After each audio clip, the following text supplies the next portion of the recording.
Hello, guys. Welcome again to Devotions Today. We're talking about the passage in the book of James that says, "He who can control his tongue is pretty close to perfect." It's high ideal, isn't it?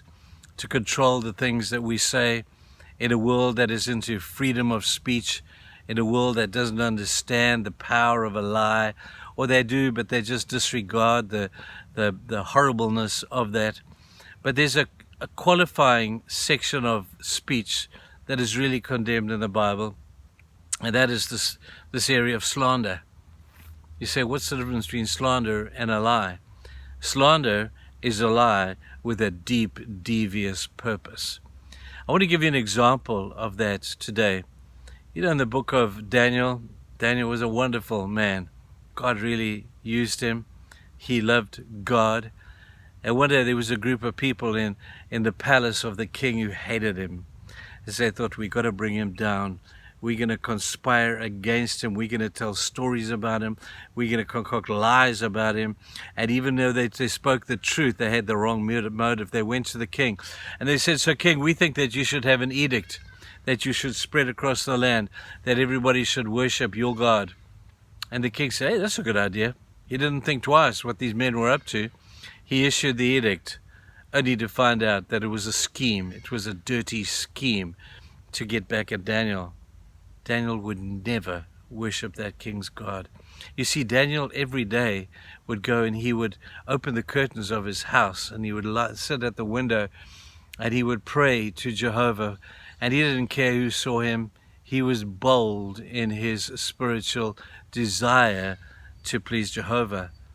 Well, these wicked men, they saw that and they thought, well, we'll get him. They issued the edict.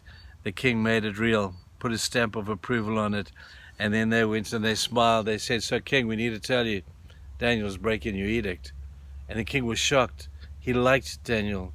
Daniel was of great use to him in the kingdom. Daniel was regarded as a man of great integrity, even though he worshipped a different God to them. King was devastated. But in the edict he had said that anybody who didn't do this would be thrown to the lions. Well, Daniel heard about it. They said to him, Daniel, he called him, he said, "Daniel, can't you just draw the curtain when you pray? You know, I like you a lot. Daniel, I'm going to give you another chance. Just go up there and just don't open the darn curtains, man, for anybody to see that you are praying." And Daniel smiled and said, "I can't do that, king. I can't do that. I've been doing it like this forever, and that would be a cop-out for me, and I wouldn't be able to live with myself, so I'm just going to keep praying." And he did. They brought him before the king, and the king was so sad. The king took Daniel, had him bound, and he threw him into the lion's den, thinking that that would be the end of Daniel. Well, you know the story well. God vindicated him from that awful slander, those awful concocted lies with deep, ugly motives. God vindicated him. Now, there's two lessons here. The first one is, let's not slander anybody.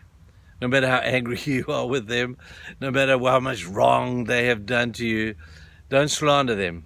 Don't come with some kind of concocted story that you know is fully a lie, and you get others to sort of cohoot on you, and man, that's ugly. And I've seen it happen in people's lives just all over the place. Be careful of slander. There's a special judgment that will be reserved for you. And here's the other side of the story, is that when God vindicates you, oh my word, be careful, you people who have slandered, because God will not be happy with that. And the consequences of your slander could just turn around and bite you on the butt, and then you're in trouble. So be careful what you say. Be careful the motive with which you say it, because slander, God hates a slanderous tongue. Beware, this could bite you. Have a good day. Bye.